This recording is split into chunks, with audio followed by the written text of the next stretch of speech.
Hello everyone, welcome to my mini blog. सक्षमले चाहिँ यहाँ गाजर अनि अरू भेजिटेबल्सहरू पनि काट्नुपर्ने काट्दैछ उसले।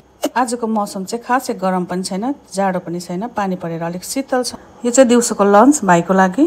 मैले चाहिँ फ्राइड राइस बनाउँदैछु, अलिकति चिकन अलिकति भेजको। यो चाहिँ हो मेरो चिकन फ्राइड राइस, एकदम राम्रो देख्दैछ।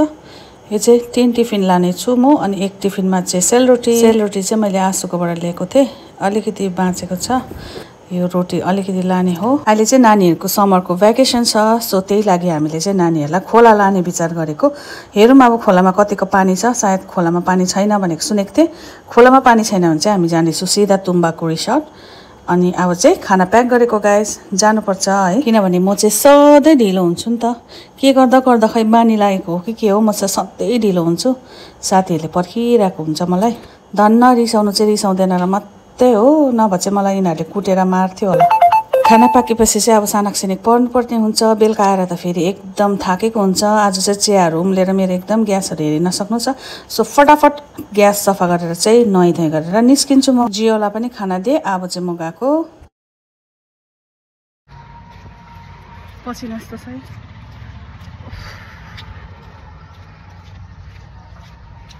मलाई पर्खेर बसिरहेको छ गाडीमा, सबै आयो होला हो, म लास्ट सबभन्दा। यहाँ जुत्ता छ।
अरू रहेको भिडियोहरू चाहिँ म युट्युब च्यानलमा अपलोड गर्छु। तपाईहरुले मेरो युट्युब च्यानलमा गएर हेर्न सक्नुहुन्छ। अनि धेरै मजा आयो।